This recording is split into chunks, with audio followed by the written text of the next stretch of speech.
দিয়া ওরে বলো। আচ্ছা, আমরা অলরেডি লাইভে চলে গেছি। আচ্ছা, আসসালামু আলাইকুম, আমি মুস্তাফিজুর রহমান। আজকের এই প্রাণীর সুস্থতায় পরামর্শ, ডাক্তারের পরামর্শ এই প্রোগ্রামে আপনাদের সবাইকে স্বাগতম জানাই। আমরা প্রথমত আপনাদের কাছে একটু দুঃখ প্রকাশ করছি এই কারণে যে আমাদের নেট কানেকশন না থাকার কারণে আমরা সঠিক সময়ে ঢুকতে তো পারিনি। প্রায় 1 ঘন্টা সময় আমরা নেট কানেকশনের জন্য বা টেকনিক্যাল একটা প্রবলেমের কারণে একদমই ব্যাক স্টেজে ছিলাম।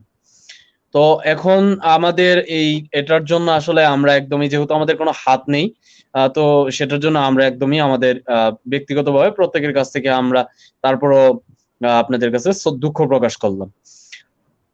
আর আজকে এই প্রাণীর সুস্থতায় ডাক্তারের পরামর্শ অনুষ্ঠানে আমার সাথে আছেন ডাক্তার আল ইমরান ভাইয়া। উনি ডাক্তার ইমরান পেট ক্লিনিকের কনসালটেন্ট এবং সার্জন হিসেবে আছেন, এবং আরেকজন চলচ্চিত্র অভিনেতা এবং আমাদের হুমায়ুন আহমেদ স্যারের আমার আছে জল এবং 9 নম্বর বিপদ সংকেত সহ আহ, আহ, প্রায় 6 থেকে 7টা নাটকে আহ সম্ভবত করেছে। এবং আমাদের বলা চলে যে একদম তরুণ একজন অভিনেতা ইশরাক আফরিদ তো আমাদের সাথে আছেন। তার পোষা বিড়াল বা তার পোষা প্রাণী নিয়ে সে আজকে আমাদের সাথে যে ব্যক্তিগত ভাবে সে আসলে কিভাবে লালন পালন করে তার একটা মানে ডিটেলস সে আমাদের কাছে তুলে ধরবে। এবং আমাদের আলিমরান ভাইয়া, ডাক্তার আলিমরান ভাইয়া আমাদের এই ইশরাকের বাসায় লালন পালন করা, অর্থাৎ একটা ডোমেস্টিক ভাবে সে আসলে কিভাবে লালন পালনটা করে তাকে একটা স্ট্যান্ডার্ড ধরে একটা পরামর্শ অবশ্যই দিয়ে যাবে। তো স্টেক হোল্ডার অর্থাৎ ইশরাক আমাদের স্টেক হোল্ডার, এবং সাথে আমাদের কনসালটেন্ট ডাক্তার আল ইমরান ভাইয়া। এই দুইজনের একটা পারস্পরিক একটা বন্ধন গঠানো, বা স্টেক হোল্ডার এবং ডাক্তারের মধ্যে এই বন্ধনটা গঠানোর জন্যই মূলত agribu24.com ওরা একটা প্রস্তুতি নিয়েছে যে এই প্রোগ্রামটা প্রতি সপ্তাহের বুধবারে এটা রানিং থাকবে। এবং আপনারা যদি এই প্রোগ্রামটিতে কেউ আসতে চান, তাহলে সেই ক্ষেত্রে আমাদের agribu24.com এর যে পেজ আছে, পেজের মেসেজ অপশনে আপনারা মেসেজ করলে আমরা আপনাদেরকে আহ পরবর্তী যেই প্রোগ্রামটা আমাদের হবে তাতে আমরা কানেক্ট করার চেষ্টা করব। এবং কোনো ডাক্তার যদি আমাদের সাথে নিজ থেকে কনসালটেন্সি করার জন্য এগিয়ে আসে, তাহলে আমরাও সেই ক্ষেত্রেও তাকে সাদর সম্ভাষণ জানাবো। এবার আসি আমরা একদম সরাসরি আমাদের আজকের দুই গেস্টের কাছে চলে যাব। শুরুতে আমি ইশরাকের কাছে যাব, যেহেতু ও আমাদের স্টেক হোল্ডার। আমি তার কাছে কিছু প্রথমেই তাকে বলবো যে যদি আপনি আপনার একটু পরিচয়টা দিয়ে আহ, আমাদের দর্শক বা অডিয়েন্স যারা আছে তাদেরকে যদি একটু বলতেন ভালো হতো আর কি। শুরুতেই সবাইকে আসসালামু আলাইকুম। আমি ইশরাক আফরিদ অন্তিক। সবার প্রথম আমি একজন স্টুডেন্ট, আর তারপর পাশাপাশি আমি অভিনয় করি, আর গান ছোটবেলা থেকেই করি, আর অভিনয়টাও ছোটবেলা থেকেই করা হয়। তো তার সাথে আমি বাসায়, যেহেতু আজকে এটা একটা পশু পাখির বেসড একটা অনুষ্ঠান, তো সেখানে বলতে চাই যে আমার দুটো বিড়াল আছে। এই দুইটা বিড়ালকেই আমি একটা বিড়ালকে আমার বন্ধুর থেকে নিয়েছিলাম, কারণ আমার বোনের বিড়াল খুব পছন্দ। আর তার সাথে আমাদের সবার পরিবারের সকলেরই মানে বিড়াল বা যে কোনো পশু পাখি খুব পছন্দ। তো সেইখান থেকে আমি এই বিড়ালটা নিয়ে আসি, আর তারপরে আস্তে আস্তে বিড়াল পালা হয়, আর তাদেরকে বড় করি। এখনো আছে আমার বিড়াল। আর আরেকটা বিড়ালকে পেয়েছিলাম আমি রাস্তায়, এটা ছোট ছিল, তখন আমি নিয়ে এসেছি, কারণ আমার খুব মায়া হয়েছিল বিড়ালটাকে দেখে। তো তারপর আমি বিড়ালটাকে নিয়ে লালন পালন করা স্টার্ট করি। আর এছাড়া আমি এখন বাংলাদেশ স্ট্যামফোর্ড ইউনিভার্সিটি বাংলাদেশে আছি, বিবিএ সেকেন্ড ইয়ারে। তো পড়াশোনার পাশাপাশি আমার অভিনয়ও চলছে, আর গানও করছি, কারণ গানটা আমি খুব পছন্দ করি, সাথে আমি গিটারও প্লে করি। আর নতুন করেই আবার বলা যায় যে আমি মিডিয়াতে এসেছি। আর নতুন করে বলতে আমি ছোটবেলায় অনেক প্রোগ্রাম করেছি, অনেক নাটক, হুমায়ুন আহমেদ স্যারের দুটো ফিল্ম, তার সাথে অনেক ড্রামা, অনেক নাটক করা হয়েছে, সিরিয়াল, তারপরে একক নাটক। তো ছোটবেলা থেকে হুমায়ুন আহমেদ স্যারের সংস্পর্শ থাকায় আর তাদের সাথেই, তাদের পুরো ফ্যামিলির সাথে আমাদের পুরো ফ্যামিলিটা জুড়ে আছে এখনো। স্যারকে খুব মিস করি। আর তার সাথে এখন অনেক কাজ আসলে করা উচিত, সেটার দিকেই আমি দেখছি। গান থেকে শুরু করে অভিনয় যা যা আছে সবটাই আমার করা হচ্ছে। এই রিসেন্টলি একটা শর্ট ফিল্ম আমার রিলিজ হয়েছে, যেটার নাম হচ্ছে পর্দা। আর সেটা হচ্ছে কায়সার আল রাব্বি ভাইয়ের পরিচালনায়। আর স্টোরিটা হচ্ছে সাদিক সাইক ভাইয়ের স্টোরি। আর ডায়লগ হচ্ছে মাসুম শাহরিয়ারের, আঙ্কেলের। আর প্রচার হচ্ছে এনটিভিতে। সবাই ইউটিউবে সার্চ দিলেই পাবেন। Thank you.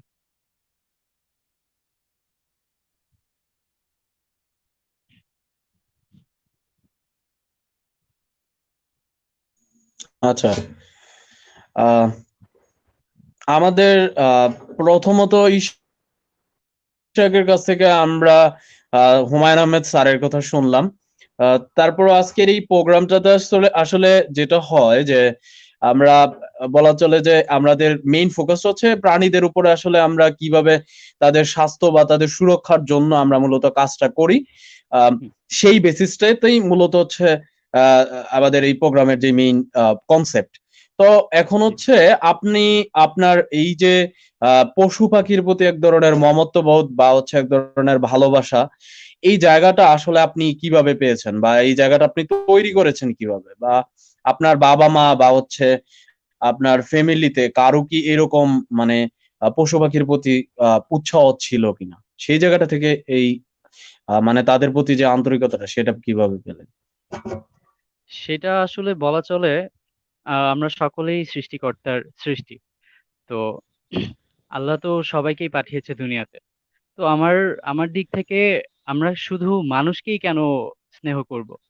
আমাদের সাথে আমাদের এই পুরো পরিবেশে, আমাদের পুরো পৃথিবীতে জড়ে আছে হাজার হাজার পশু পাখি। তো এই পশু পাখিদেরকে যদি আমরা তাদেরকে না দেখি, আমাদেরও তো কিছু দায়িত্ব আছে তাদের প্রতি। তারা যেমন আমাদের প্রতিও অনেক দায়িত্ব রাখে, যেটা আমরা হয়তো এখন বলে বোঝাতে পারছি না, অনেক ব্যাখ্যা দিতে হবে। সেরকম আমাদেরও কিছু দায়িত্ব আছে এইসব পশু পাখির উপর। তো আমার পরিবারের আচ্ছা, প্রত্যেকটা মানুষই পশু পাখির দিকে আলাদা একটা স্নেহ আছে। তো সেখান থেকেই বলা যায় যে আমি আহ মানে পশু পাখির প্রতি আলাদা একটা স্নেহ ছোটবেলা থেকেই। আর আমি বিড়াল বা পাখি অনেক পেলেছি ছোটবেলায়, খরগোশও পালতাম।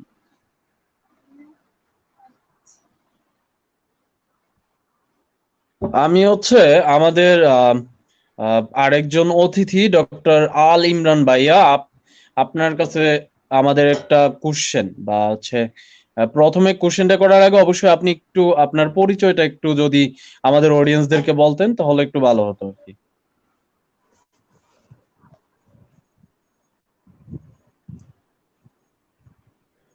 হ্যালো, আল ইমরান ভাই, আপনি কি আমাকে শুনতে পাচ্ছেন? হ্যালো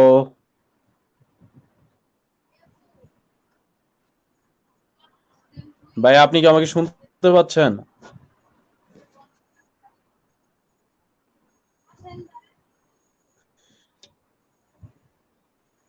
হ্যালো আল ইমরান ভাইয়া। আচ্ছা, হ্যাঁ, শুনতে সম্ভবত উনি পাচ্ছি। আমাদেরকে আপনি আমার কথা শুনতে পাচ্ছেন? হ্যালো, জি হ্যালো। জি জি ভাই, আমি শুনতে পাচ্ছি।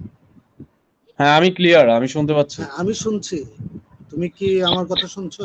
হ্যাঁ হ্যাঁ হ্যাঁ হ্যালো। হ্যাঁ ভাই, আমি শুনতে পাচ্ছি। জি ভাই, আমি আপনার কথা শুনতে পাচ্ছি।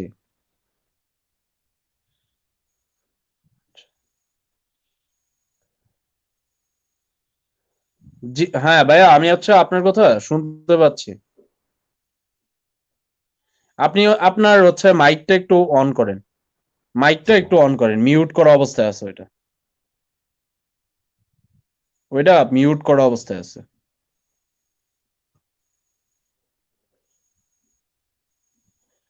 আপনার মাইকটা মানে মাইকটা হচ্ছে মিউট করা অবস্থায় আছে, একটু কাইন্ডলি মিউটটা খুলে নিলে ভালো হয়।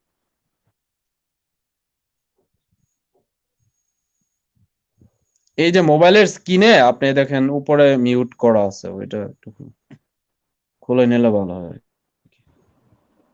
হ্যাঁ হ্যাঁ, এখন ক্লিয়ার আছে, এখন বলেন।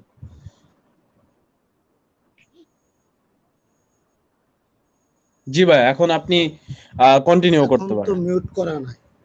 জি জি, এখন শোনা যাচ্ছে। জি বলেন। না, মিউট তো করা নাই। হুম। ওর প্রশ্ন যেন কি ছিল আমি শুনতে পাই। আচ্ছা, আপনি হচ্ছে ভাইয়া মানে একটু আপনার পরিচয়টা যদি আমাদের হ্যাঁ, অডিয়েন্সদের শোনা বলতেন তাহলে যাচ্ছে। একটু ভালো হতো। আপনার অডিয়েন্সদের আপনার প্রাণীর পরিচয়টা একটু যদি। সুস্থতায় আজকের এই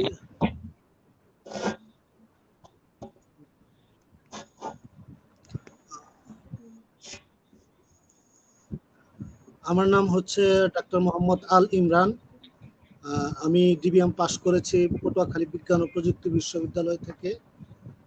তারপর মাইক্রোবায়োলজিতে এমএস কমপ্লিট করেছি বাংলাদেশ কৃষি বিশ্ববিদ্যালয় ময়মনসিংহ থেকে।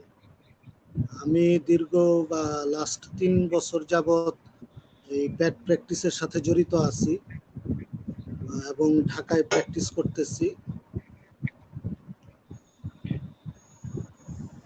আচ্ছা ভাইয়া, আপনার কাছে আমাদের প্রথম কোশ্চেনটা হচ্ছে, বর্তমানে বাংলাদেশে তরুণ সমাজের একটা অংশে দেখা যাচ্ছে যে প্রাণীদের প্রতি এক ধরনের ক্রেজ তৈরি হচ্ছে। অর্থাৎ তারা প্রাণী বা পোষা প্রাণীগুলোকে অনেক বেশি লালন পালনে অনেক বেশি উৎসাহিত হচ্ছে। আপনি যদি একটু খেয়াল করেন বাংলাদেশের যে বর্তমান প্রেক্ষাপট বা সারা পৃথিবীর যে প্রেক্ষাপট, সেই ক্ষেত্রে মানুষ হচ্ছে এখন তার কেরিয়ার নিয়ে ব্যস্ত, মানুষ হচ্ছে তার ব্যক্তিগত জীবন নিয়ে ব্যস্ত। এই সময়টাতে তরুণদের এই যে প্রাণীদের প্রতি তাদের যে একটা ক্রেজ, ইশরাকের মতো তরুণ অভিনেতা বা হচ্ছে তরুণ যে সাধারণ মানুষগুলো আছে, তাদের আসলে এই যে একটা ক্রেজ তৈরি হচ্ছে, এইটাকে আপনি আসলে কোন দৃষ্টিভঙ্গিতে দেখবেন একটু যদি বলতেন এই ব্যাপারটা, মানে আহ, এটা আসলে কেমন, মানে এটা আজকের অ্যাকচুয়ালি এই সময়টাতে দাঁড়িয়ে এটা কতটা প্রযোজ্য? এটা আসলেই একটা মানে তরুণদের আমি বলবো যে ভালো উদ্যোগ, যে তারা পোষা প্রাণী প্লাস শুধু পোষা প্রাণী না, শুধু যে নিজ বাসায় তারা লালন পালন করতেছে শুধু তাই নয়, রাস্তায় যে বেওয়ারিশ কুকুর বিড়াল যেগুলো আছে সেগুলোরও কিন্তু দায়িত্ব তারা নিচ্ছে আমাদের এই তরুণ সমাজ। আপনি যদি দেখেন লক্ষ্য করেন তাহলে দেখবেন এই লকডাউনের সময়ও অনেক তরুণ নিজ পকেটের টাকা খরচ করে তারা স্ট্রিট ডগ ক্যাট এদের জন্য খাবার সরবরাহ করছে। আর সবচেয়ে বড় বিষয় হচ্ছে যে আমরা সবসময় ওয়েস্টার্ন যে কালচারটা সেটা সবসময় ফলো করার চেষ্টা করি। তো দেখা যায় যে ওই দিকে যারা বাস করেন তাদের প্রত্যেকেরই একটা না একটা পেট অ্যানিমেল থাকে।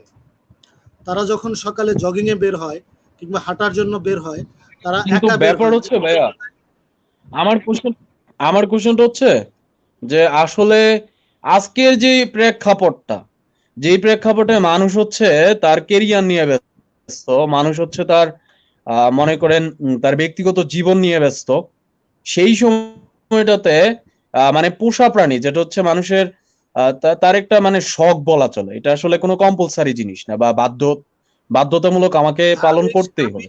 তো এই যে শখটা, আমি হ্যাঁ জি আমি সে কথাতেই আসছি। তো বিষয়টা হচ্ছে যে আমরা যারা মানুষ আছি বিভিন্ন সময় দেখা যায় আমরা বন্ধুত্ব করি এবং বন্ধুর সাথে বিট্রে করি। পোষা প্রাণী কুকুর বিড়াল এমন একটা প্রাণী যে যদি একবার তাকে আপনি খাওয়ান, তাকে যদি আদর করেন, সে আজীবন আপনার সাথে থাকবে, আপনার সাথে কখনো বিট্রে করবে না।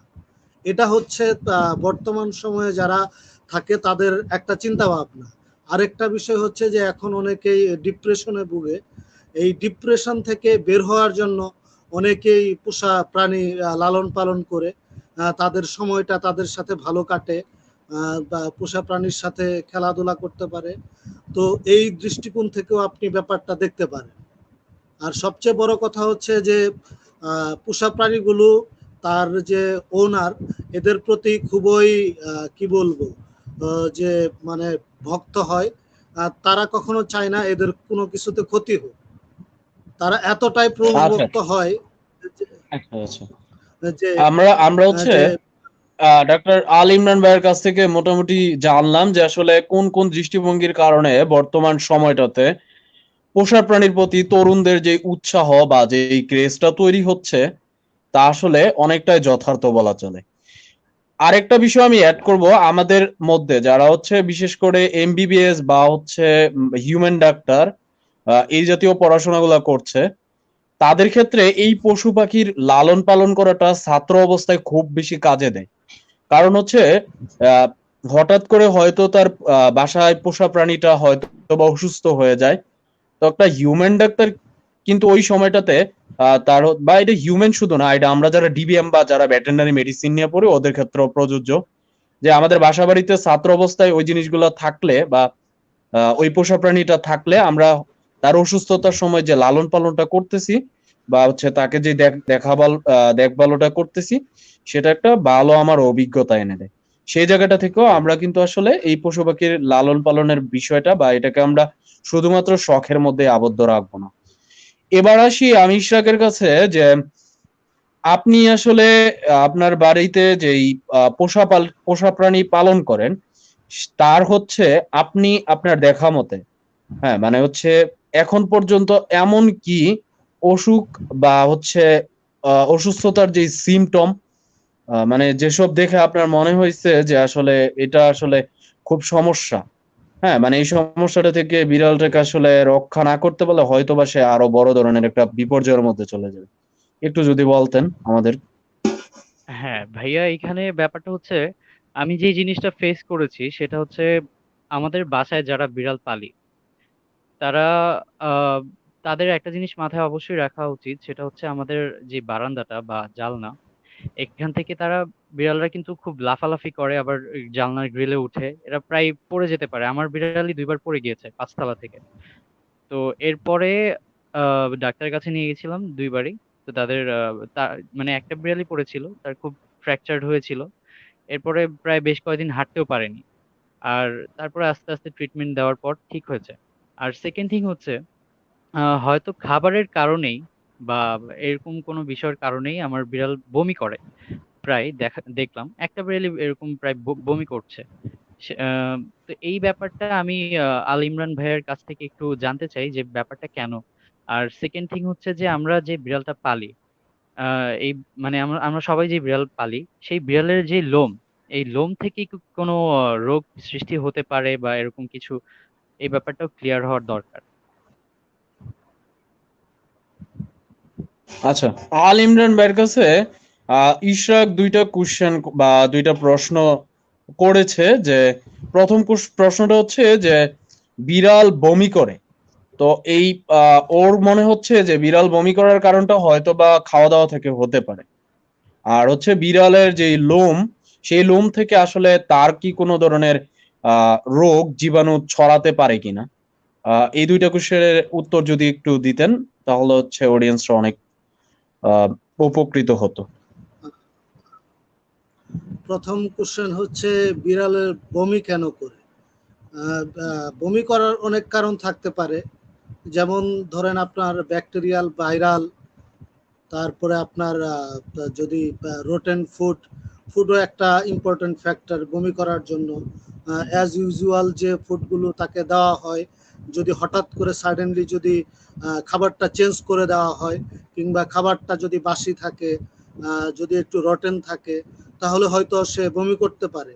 তারপরে বিভিন্ন ব্যাকটেরিয়াল ডিজিজ, এই ব্যাকটেরিয়াল ডিজিজের কারণে বিড়াল অনেক সময় বমি করে। আবার ভাইরাল ডিজিজ আছে যেগুলোর কারণে বমি করতে পারে। আবার আপনার অনেক প্যারাসাইট, যদি লুটটা যদি বেশি হয়ে যায়, তাহলে ইসোফেজিয়াল রিফ্লাক্সের কারণেও সে বমি করতে পারে এবং বমির সাথে তার কৃমি বের হতে পারে। আচ্ছা। তারপর বিড়াল আমরা জানি যে বিড়াল তাদের গাটা একটু চাটাচাটি বেশি করে। হুম তো হুম। যদি হেয়ার বল প্রবলেম হয়, তো এক্ষেত্রেও দেখা যায় বিড়াল বমি করতে পারে। আর আচ্ছা। 2 নাম্বার কোশ্চেন যেটা, সেটা হচ্ছে যে বিড়ালের লোম থেকে আমরা অসুস্থ হতে পারি কিনা। জি। এটা হচ্ছে একটা ক্রিটিক্যাল কোশ্চেন, খুবই সুন্দর কোশ্চেন। যদি আপনার বিড়ালের লোমে যদি অ্যালার্জি না থাকে, হুম। হাইপার সেন্সিটিভিটি না থাকে, তাহলে আপনার বিড়ালের লোমে কোনো প্রবলেম হবে না। আচ্ছা।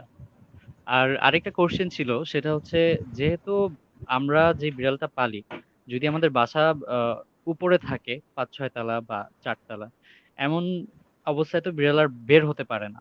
তো সেই ক্ষেত্রে বাসাতেই থাকে সব সময়, তো সেই বিড়ালের তো আর ভাইরাস বা রোগ জীবাণু ছড়ানোর তো কোনো আহ, মানে কারণ নেই সেইখানে। তারা মানে আমি যে জিনিসটা ফেস করি প্রায়, সেটা হচ্ছে যে একটু মানে আমার যে বিড়ালটা আছে প্রায় বাইরে যেতে চায়। দুইটা বিড়ালই আছে, একটা ছেলে একটা মেয়ে।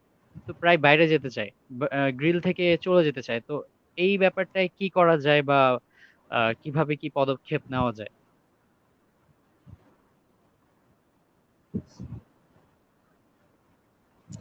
আহ, আপনি বললেন যে বিড়াল যদি 6 তলায় থাকে তাহলে ভাইরাস বা ব্যাকটেরিয়া আক্রান্ত হওয়ার সম্ভাবনা নাই। এটা হুম। অ্যাকচুয়ালি আপনার নির্ভর করে বিড়ালের হেলথের উপর। আচ্ছা, জেনারেলি আচ্ছা। আমাদের বডিতে সব লিভিং প্রাণীতেই ব্যাকটেরিয়া ভাইরাস বাস করে।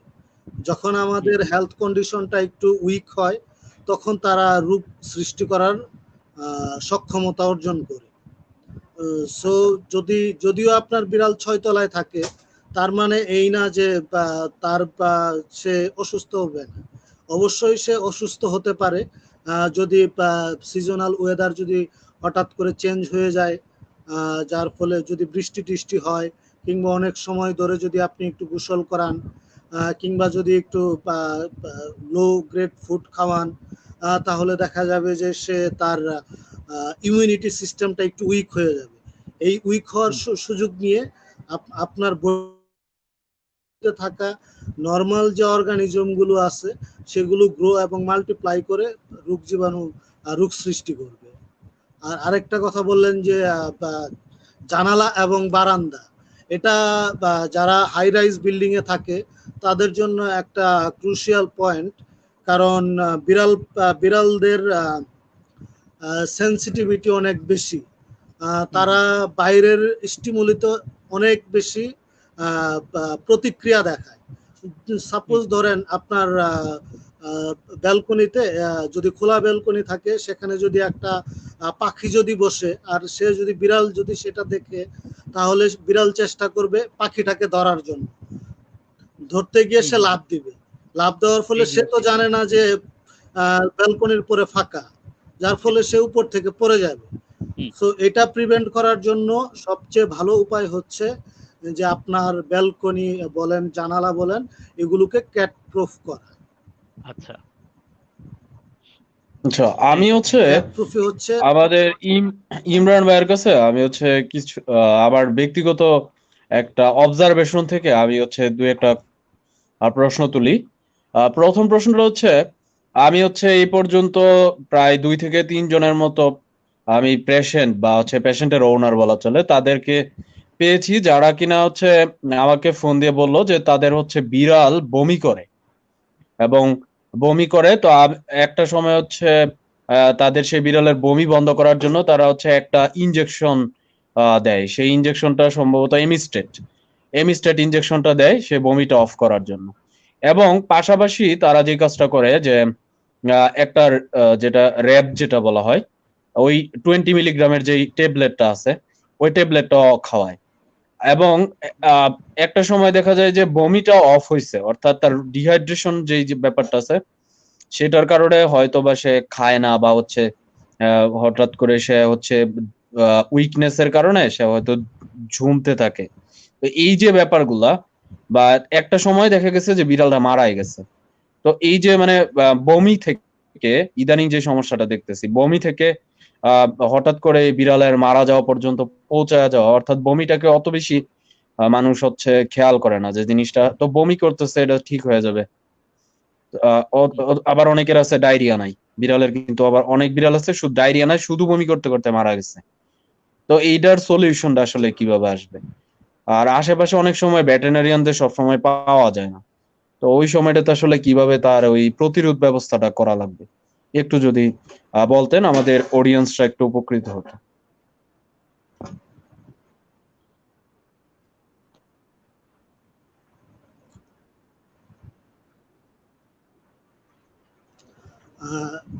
ডায়রিয়াই হোক কিংবা বমি হোক, যেটাই হোক, তার মানে হচ্ছে বডি থেকে ফ্লুইড বের হয়ে যাচ্ছে।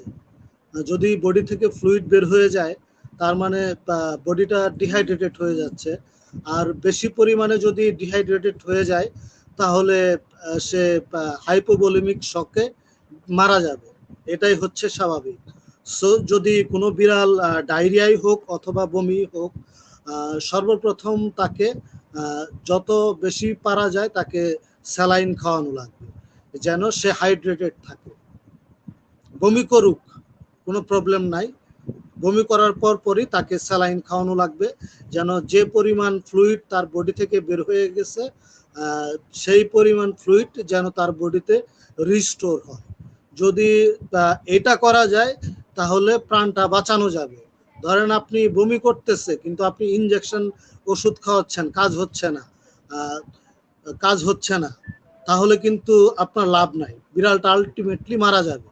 কারণ আপনার ফ্লুইডের ঘাটতি যদি হয় তাহলে সেটাকে বাঁচানো যাবে না।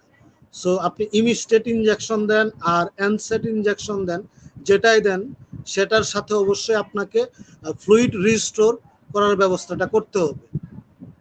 এটাই হচ্ছে আপনার বমির চিকিৎসার বেসিক জিনিস, যে ফ্লুইডটা বের হয়ে যাচ্ছে সেই ফ্লুইডটাকে রিস্টোর করতে হবে।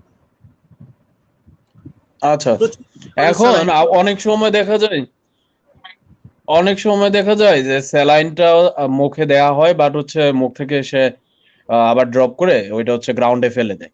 এই সময়টাতে মানে আপনি মানে এই সলিউশনটার জন্য অনেক সময় দেখলাম ডাক্তাররা বলে যে সিরিঞ্জে পানি নিয়ে যতটুক পরিমাণে সম্ভব ততটুক স্যালাইন দেওয়ার চেষ্টা করা, মুখের একটা সাইডে বা একটা পাশে ধরার মাধ্যমে। এখন কথা হচ্ছে যে যেই পরিমাণে সিরিঞ্জে পানি দিয়ে আসলে ইনপুট করা হয় বডির মধ্যে, ওই পরিমাণে কিন্তু আসলে তার চেয়ে অনেক বেশি পরিমাণে সে বমি করে বা ডিহাইড্রেশনটা হয়। তো এই যে মানে এটা তো আসলে মিলতেছে না। তো দিন শেষে তো আসলে তার ওই হাইপোভলিয়ামিক শক হওয়ার সম্ভাবনাটা 97% থেকেই যায়। এই জায়গাটা আসলে ভাইয়া কিভাবে আসলে মানে সমাধানে করব? আপনার বমির সাথে শুধু পানি বের হয়ে যাচ্ছে শুধু তাই নয়, এর সাথে আপনার এসেনশিয়াল এলিমেন্ট, ইলেকট্রোলাইট এগুলোও বের হয়ে যাচ্ছে। সো আপনি শুধু যদি পানি খাওয়ান সিরিঞ্জ দিয়ে তাহলে সেটা হবে না, তাকে অবশ্যই ইলেকট্রোলাইটের একটা সোর্স তাকে দিতে হবে। আর যদি দেখেন যে খুব বেশি পরিমাণে বমি করতেছে আর যে পরিমাণ বমি করতেছে সেটা মুখে খাওয়ানো স্যালাইনের তুলনায় তার ভলিউমটা বেশি, তাহলে অবশ্যই তাকে আইভিতে ফ্লুইড রিস্টোর করতে হবে। আচ্ছা ভাইয়া, ভাইয়ার আরেকটা বিষয় হচ্ছে সাবকাটে তাকে ইশরাক, ফ্লুইড হ্যাঁ দিতে হবে। আপনি বলেন। ইশরাক, আপনি বলেন। হ্যাঁ, কোশ্চেনটা হচ্ছে, আমি আমি তো বিড়াল পালি। তো এখন আমি অ্যাজ ইউজুয়াল যেই রুটিন করে খাবারটা দিই সেটা হচ্ছে আমরা সকালে ঠিক 11টা 10টা 11টার দিকে ওই টাইমে একটা খাবার দিই। মানে ওদের যে খাবারটা দেওয়া হয় ভাত মাছ মিক্স করে দেন খাবারটা দেওয়া হয়। তো সেই ক্ষেত্রে ওদের 4 বেলাই খাবার দেওয়া হচ্ছে, 4 বেলা সরি 3 বেলা। তো 3 বেলাই খাবার দেওয়া হচ্ছে। কিন্তু আবার দেখা যাচ্ছে অনেক সময় তারা পুরো খাবারটা খাচ্ছে না, ওখান থেকে শুধু মাছটা খেয়ে নিচ্ছে আর বাকিটুকু খাবার রেখে দিচ্ছে। আবার আমার বিড়ালটা রিসেন্টলি মনে হয় প্রেগনেন্ট। তো প্রেগনেন্ট হওয়ার এই সময়টাতে খুব বেশি বেশি খেতে চাচ্ছে। তো এই টাইমটাতে তাকে কি কি খাবার দেওয়া উচিত আর কিভাবে তার টেক কেয়ারটা করা উচিত, এই ব্যাপারটা ভাইয়ার কাছে একটু জানতে চাচ্ছি। খুব সুন্দর এবং গুরুত্বপূর্ণ কোশ্চেন করেছেন। প্রেগনেন্সি পিরিয়ডে আমাদের অবশ্যই একটু বাড়তি যত্ন নিতে হবে। আমরা যেমন হিউম্যানে যেমন বাড়তি যত্ন নেওয়া হয়, ঠিক তেমনি একটু বাড়তি যত্ন নিতে হবে। খাবারের দিকে অবশ্যই লক্ষ্য রাখতে হবে যেন তারা সাফিসিয়েন্ট খাবার পায়। কারণ হচ্ছে আমরা জানি যে বিড়ালের একসাথে অনেকগুলো বাচ্চা হয়, হুম, হুম। ৫টা ৬টা বা তারও অধিক, যদি প্রথম প্রেগন্যান্সি হয় তাহলে হয়তো কম হতে পারে, ১টা ২টা ৩টা হতে পারে। সো তাকে খাবারের পরিমাণটা তাকে অবশ্যই বেশি দিতে হবে, এবং কি খাবার দেওয়ার সময় অবশ্যই লক্ষ্য রাখতে হবে যেন সবকিছু মোটামুটি খাবারটাতে কাভার করে। তার যে বডি রিকোয়ারমেন্ট আছে সেই রিকোয়ারমেন্টটা অবশ্যই যেন ফুলফিল হয়। আর যদি আপনার যদি পার্সোনালি প্রয়োজন হয় তাহলে আপনি আমার সাথে যোগাযোগ করিয়েন, আমি আপনাকে ব্যালেন্স ডায়েটের একটা শীট আপনাকে দিব জি, জি, অবশ্যই। যদি থ্যাংক ইউ। যদি প্রয়োজন পড়ে। আচ্ছা, তবে এখন অবশ্যই আগের তুলনায় একটু আচ্ছা।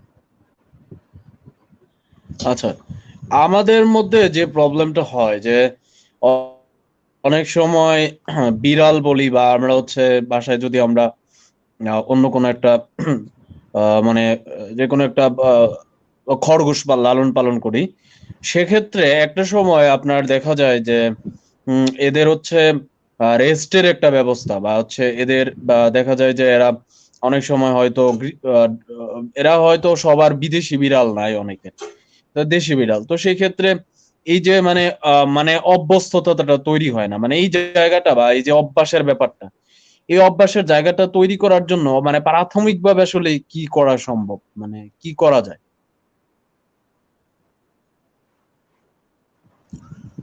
অভ্যাসের বিষয়টা হচ্ছে আপনার তাকে পটি ট্রেন করানো।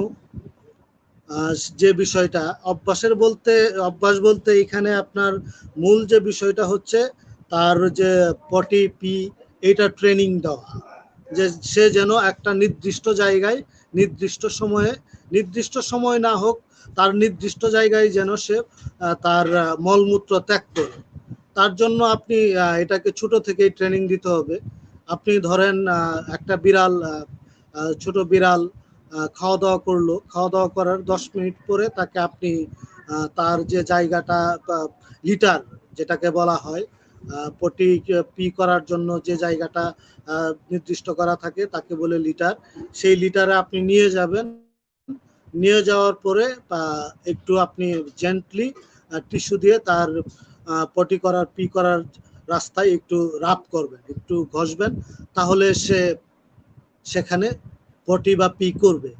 আর সবচেয়ে বড় কথা হচ্ছে যে বিড়াল তার যে পি পটি তার যে নির্দিষ্ট এরিয়া, এটা কিন্তু পি পটি দ্বারা নির্ধারণ করে যে এইটা তার জায়গা।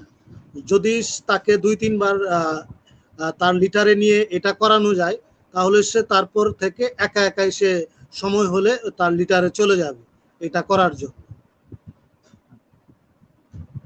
আচ্ছা, ইশরাক, আপনি তো আসলে বাসায় বিড়াল পোষা মানে পোষা প্রাণী হিসেবে লালন পালন করেন। আপনি আসলে বিড়ালের যে ভ্যাকসিনেশনের একটা ব্যাপার থাকে, হুম, যেটা আসলে মেনটেন করা অনেকটা ইম্পর্টেন্ট একটা হুম। বিষয়। তো আপনি মানে এই ব্যাপারটাতে আসলে কতটুকু ফোকাস করেছেন? আপনি আপনার একজন মানে হিসেবে, বিড়ালের একজন ওনার হিসেবে।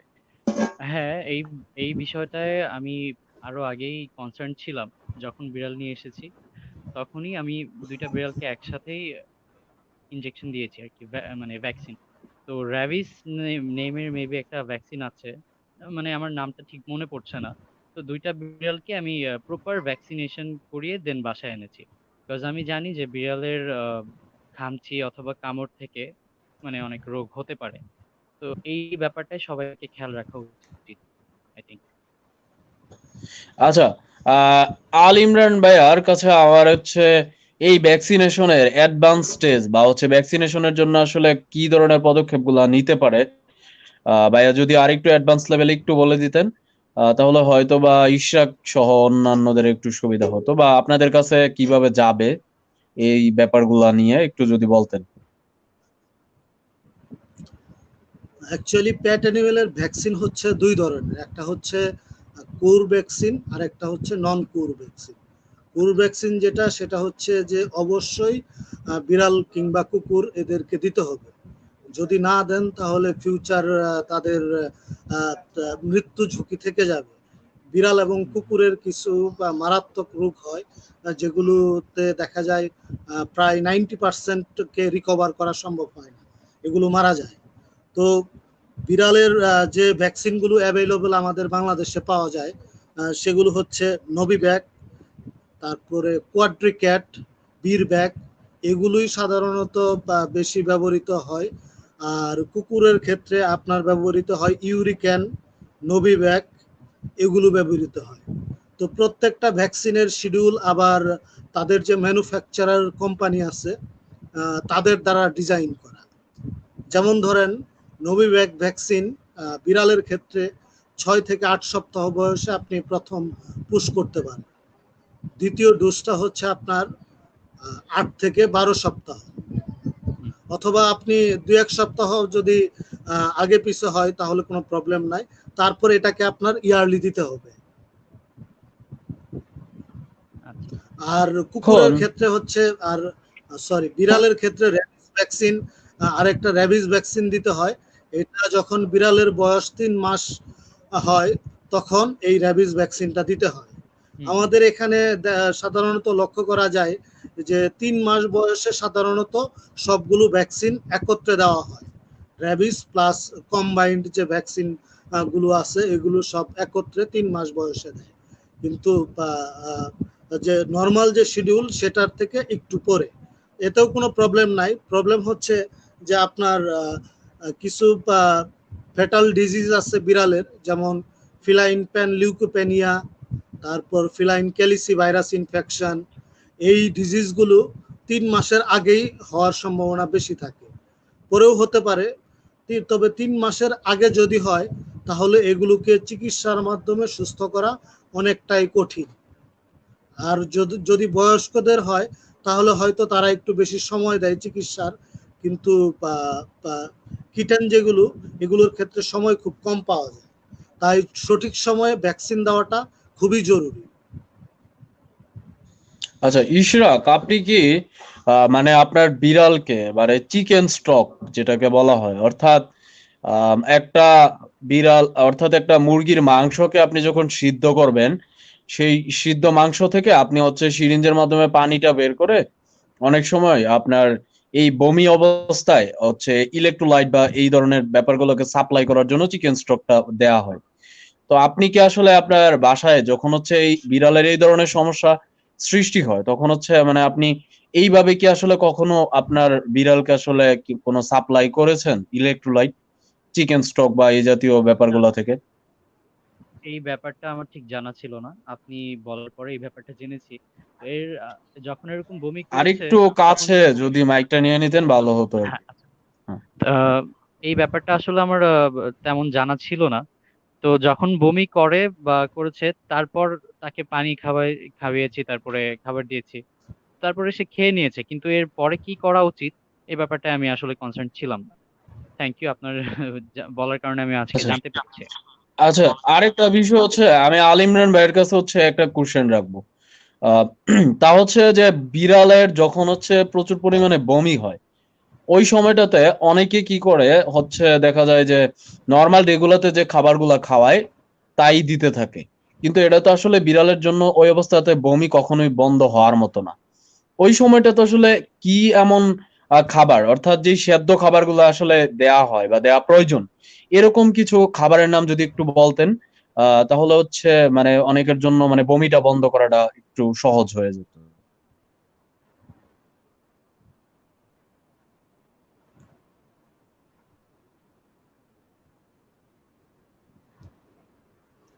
অ্যাকচুয়ালি বমি বন্ধ করার মতো এমন কোনো খাবার নাই।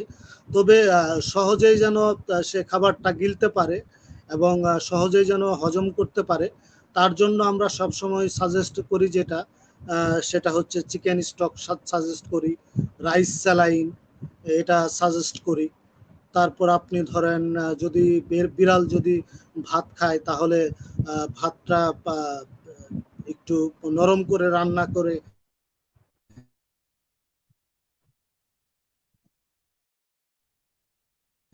তার যেন এনার্জি লসটা কম হয় খাওয়ার ক্ষেত্রে। তো এগুলো আমরা সবসময় সাজেস্ট করে থাকি।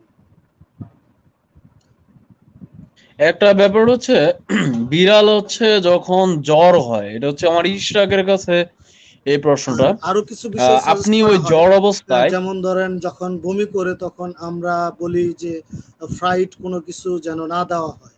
যেমন ধরেন অনেকেই মাছ ফ্রাই করে দেয়, বা সিদ্ধ না করে বা মাছ ভেজে দেয়। তো এক্ষেত্রে আমরা বলি আপনারা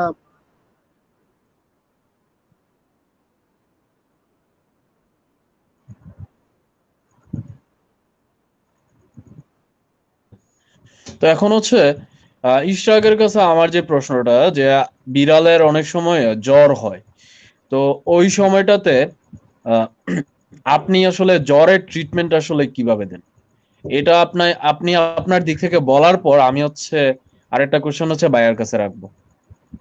আচ্ছা।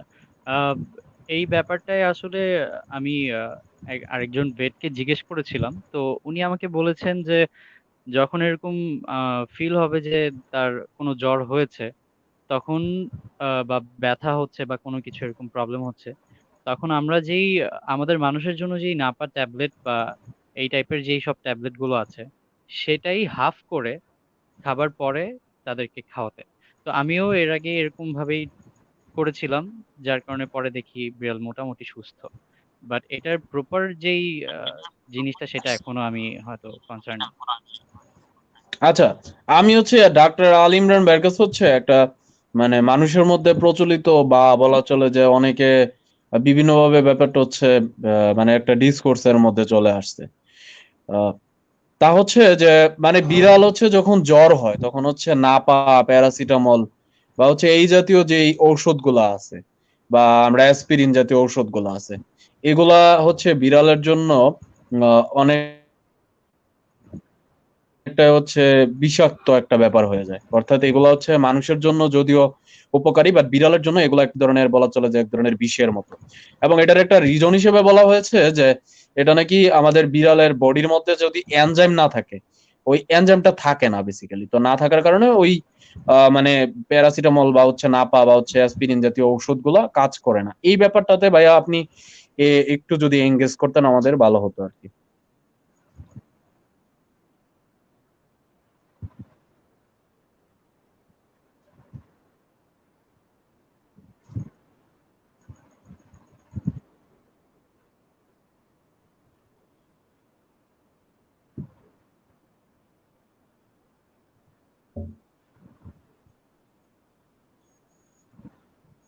হ্যালো আল ইমরান ভাই, আপনি কি আমাদেরকে শুনতে পাচ্ছেন?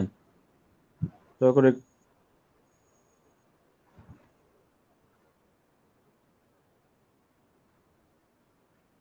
হ্যালো, হ্যালো ভাইয়া।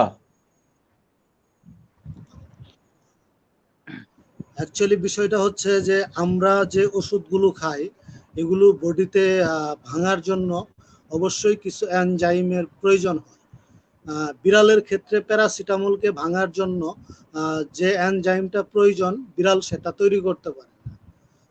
উপরন্তু বিড়াল এনজাইমটা তৈরি করতে না পারলেও এই প্যারাসিটামল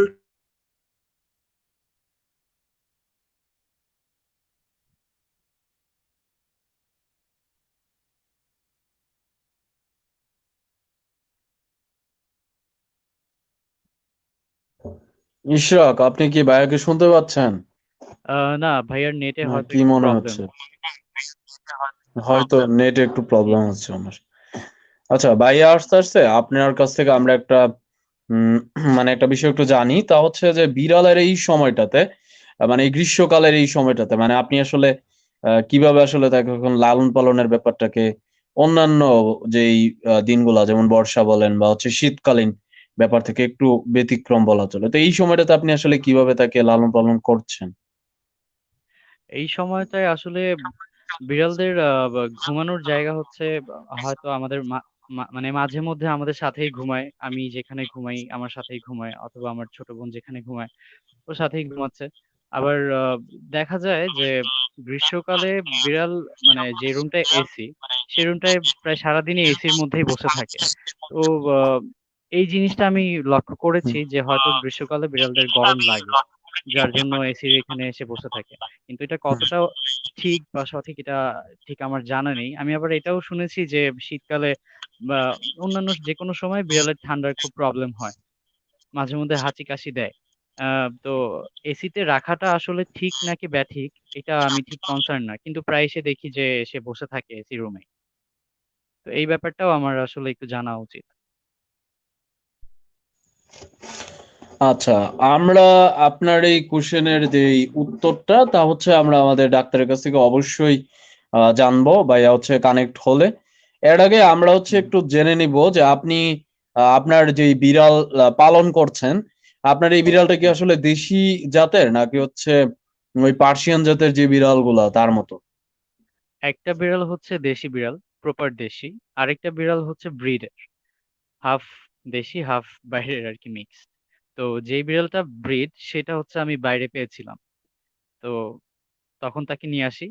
তারপর থেকেই দেখি যে মানে তার শরীরের গঠন বা তার সবকিছুই আমাদের দেশি বিড়ালের মতো না। একটু ভিন্ন, একটু মোটা আর লোমগুলো বেশ বড়, বড় যেটা সাধারণত দেশি বিড়ালে দেখা যায় না। তো তখন বুঝতে পেরেছি আর অনেকেই জিজ্ঞেস করেছি তখন তারা বলল যে এটা ব্রিডের বিড়াল। আচ্ছা, এখন আপনার যেই মানে বিড়াল, এই বিড়ালের অনেক সময় দেখা যায় যে বিভিন্ন অসুস্থতায় পড়ে যায়। ওই সময়টাতে আপনার নিজে যেহেতু আপনি মন থেকে ভালোবেসে এইটাকে পালন করছেন। তো এই সময়টাতে আপনার যখন হচ্ছে অসুস্থ হয়ে যায়, আ আ আদ হুম। ওই সময়টাতে ইশরাক ভাই আপনি আপনার ফ্যামিলি সহ হয়তোবা একটা একটা হাইপ উঠে যায় যে বিড়াল অসুস্থ। হ্যাঁ, ইশরাক দৌড়াদৌড়ি করতেছে। বিভিন্ন জায়গায় দৌড়াদৌড়ি করে ব্যাপারটা নিয়ে হচ্ছে মানে আপনার বাসায় এই ব্যাপারটাকে কতটুক হ্যালো। মানে কেমন ভাবে দেখে? কেমন দৃষ্টিতে দেখে? হ্যাঁ। এই আল ইমরান ব্যাপারটা ভাইয়ের কাছে আসলে আমরা একটু মানে ওর কাছ থেকে একটা বিষয় জেনে আমরা যাবো। হ্যাঁ। এই ব্যাপারটা আসলে এমন ভাবেই বলবো যে বিড়াল আমার যে বিড়ালটা দেশি মেয়ে বিড়াল যেটা সেটা ২ বার পড়ে গিয়েছিল বলেছি ফার্স্টে। তো সেকেন্ড টাইম যখন পড়েছে সেটা আমাদের এই লকডাউন স্টার্ট হওয়ার কিছুদিন পর। তো এমন টাইমে সবকিছুই তো বন্ধ ছিল। আর ট্রান্সপোর্টের ব্যাপারটাও খুবই ঝামেলার ছিল। আর আশেপাশেও কোনো হাসপাতাল, পশু হাসপাতাল নেই। সেই আপনার বঙ্গবাজার মার্কেটের পাশে যেই পশু হাসপাতাল আছে সেইখানে। তো এরকম লকডাউনের সিচুয়েশন যেখানে কেউ বের হয় না। শুধুমাত্র আমার বিড়ালের কারণে আমি একা তাকে নিয়ে এই লকডাউনের মধ্যে ওই পশু হাসপাতালে গিয়ে তার প্রপার ট্রিটমেন্ট নিয়ে দেন বাসায় এসেছি। তো এই ব্যাপারটাতেই বোঝা যায় যে তাদের প্রতি আমাদের যত্ন কতটুকু আর কি পরিমাণ স্নেহ থাকলে এরকম একটা সময়ও তার এই ট্রিটমেন্টটা নিয়েছে। আচ্ছা। আমরা হচ্ছে একদমই আমাদের অনুষ্ঠানের একদম শেষের দিকে চলে আসছি। যেহেতু আমাদের ১ম এপিসোড এটা, আমাদের হচ্ছে যত দিন যাবে আমাদের প্রোগ্রামের যেই অ্যারেঞ্জমেন্ট, প্রোগ্রামের যে হচ্ছে আরো এই তো প্রফেশনালিটি এগুলো আমি আরো আমি বেশি ভালোভাবে তৈরি হবে। প্যারাসিটামল না, প্যারাসিটামলের এখন হচ্ছে আমরা আল ইমরান ভাইয়ের কাছে প্যারাসিটামলের একটা বিষয়টা কোশ্চেন রাখছিলাম যে জি, জি অবশ্যই। একটা কোশ্চেন রাখছিলাম যে বিড়াল যদি হচ্ছে মানুষের মতো নাপা বা প্যারাসিটামল যদি খায়, সেক্ষেত্রে আসলে যে একটা ডিসকোর্স আছে, ওই ডিসকোর্সটা নিয়ে ভাইয়া একটু অবশ্যই বলবেন আমাদের। হ্যাঁ, ভাইয়া বলেন। আহ, বিড়ালের জন্য প্যারাসিটামল খুবই হার্মফুল। এটা ভাঙার জন্য তাদের যে এনজাইমটা দরকার সেটা বডিতে তৈরি হয় না।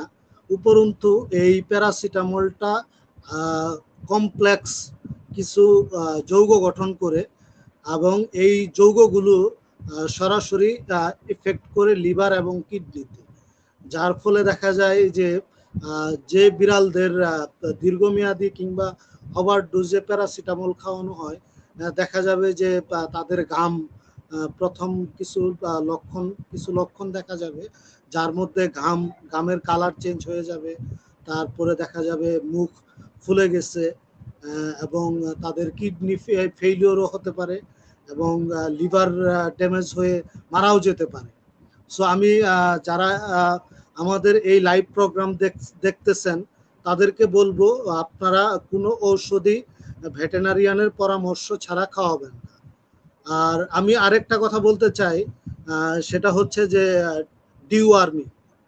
আমাদের বাসায় অনেকেই বিড়াল পোষেন কিন্তু তারা সঠিক সময়ে ডিওয়ার্মিংটা করান না। দেখা যায় যে যখন বিড়াল বমি করতেছে, বমির সাথে কৃমি আসতেছে, কিংবা পাতলা পটি করতেছে, পটির সাথে কৃমি আসতেছে, তখন তারা ডিওয়ার্মিং এর কথা চিন্তা করে।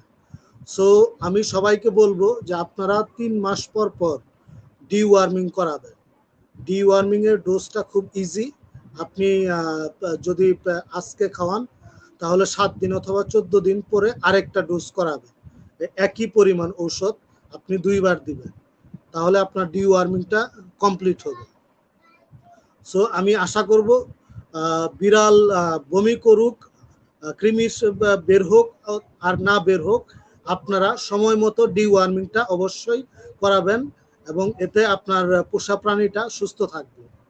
ডিওয়ার্মিং যদি না করান, অনেক বিড়াল দেখা যায় যে হুটহাট করে মারা যায়। তো বিড়ালেরও হার্টওয়ার্ম নামে একটা কৃমি হয়, ডাইরোফাইলেরিয়া ইমিটিস। তো এইটা যদি আপনার হয়, তাহলে 2টা কৃমি যথেষ্ট একটা বিড়ালকে মারার জন্য। কারণ এই কৃমিগুলো আপনার হার্টের যে আর্টারি আছে, এই আর্টারিকে ব্লক করে দিবে। ব্লক করার ফলে সার্কুলেশন বন্ধ হয়ে যাবে, এবং দেখা যাবে যে অ্যাপারেন্টলি সুস্থ বিড়াল খাচ্ছে দাচ্ছে, সবকিছু তার নর্মাল, প্লেফুল, কিন্তু হঠাৎ করে মারা যাচ্ছে। সো আমি আশা করব সবাই যেন সময় মতো ডিওয়ার্মিংটা করা আর রেগুলার হেলথ চেক আপ করা।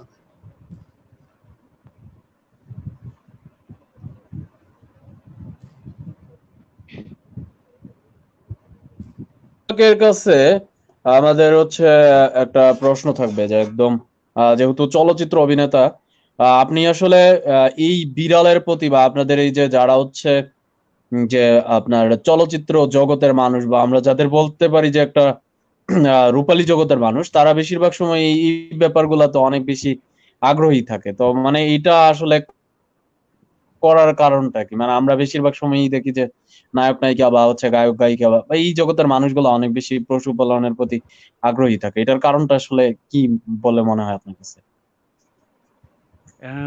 সবার ব্যাপারটা আমি আসলে জানি না, বাট আমি আমার ব্যাপার থেকে মানে আমার জানার দিক থেকে বলি, যেটা হচ্ছে আমরা যেহেতু চলচ্চিত্র জগতের মানুষ বা মিডিয়াতে কাজ করি, অ্যাক্টিং করি, তো শিল্প জগতে সবারই একটা ব্যাপার হচ্ছে কি, যারা শিল্পী তাদের ভেতরটাও শিল্পী মানে শিল্প জগতের দিয়েই ভরা আসলে। তো তাদের সবসময় একটা জিনিস কাজ করে, কাউকে ছোট করে না দেখা বা কারো সাথে খারাপ বিহেভ না করা, যেটা বা তাদেরকে অন্য মানুষ বা সাধারণ মানুষ থেকে আলাদা করছে কিছু কিছু ব্যাপারে, যেগুলো হচ্ছে কাউকে ছোট করে না দেখা বা এই টাইপের জিনিসগুলো। তো আর আমি আসলে আমার জানা থেকে যেটুকু বলছি যে যে কোনো পশু পাখি আমাদের এই পৃথিবীতে যে কোনো পশু পাখিকেই আমাদের সকলকেই খুব ভালো করে ট্রিটমেন্ট করা উচিত। বা যারা পালছি বা যারা বাইরে আছে, অনেক সময় দেখা যায় যে আমরা দেখছি রাস্তা দিয়ে কিছু বাজে ছেলে পেলে যাচ্ছে, কোনো কথা নেই বার্তা নেই, একটা কুকুর দেখেছে ইট মেরে দিচ্ছে। বা এই জিনিসগুলো আবার আজকেও দেখলাম ফেসবুকে যে আহ, কেরালাতে একটা হাতি মেরে ফেলেছে। হাতি। তো হ্যাঁ, এই হাতি মেরে ফেলেছে। তো কতটুকু বাজে মেন্টালিটি থাকতে পারলে এরকম মানুষ এরকম টাইপের কাজ করে। তো নিশ্চয়ই তারা এই ব্যাপারগুলোতে কনসার্ন না। আর মিডিয়ার সব মানুষই জানে যে পশু পাখি বা যে কোনো আহ নিরীহ প্রাণী কতটুকু ইম্পর্টেন্ট আমাদের সবার জন্যই। কারণ আমরা যেরকম ভাবে রিসাইক্লিং হচ্ছে আমাদের পৃথিবীটাতে, সবকিছুর কিন্তু একটা হুম। গুরুত্বপূর্ণ সাইড আছে। তো সেই কারণে আমরা জানি যে হুম। এই পশু পাখির দিকটা খুবই আচ্ছা, মানে আমরা একদম গুরুত্বপূর্ণ। আমাদের সর্বশেষ প্রশ্ন নিয়ে আমরা ডাক্তার আল ইমরান ভাইয়ের কাছে যাব। আপনার কাছে যদি ভাইয়া আমরা মানে আমাদের আজকের যারা অডিয়েন্স আছে আপনার কাছে যদি যেতে চায়, তাহলে আসলে আপনার সাথে যোগাযোগটা কিভাবে করবে, আর হচ্ছে আপনি তাদেরকে কি কি ধরনের কনসালটেন্সি গুলা দিবেন, এই প্রশ্নের উত্তর পাওয়ার পর পর আমরা হচ্ছে আমাদের আজকের যে এপিসোড আছে এটা আমরা শেষ করব আর কি।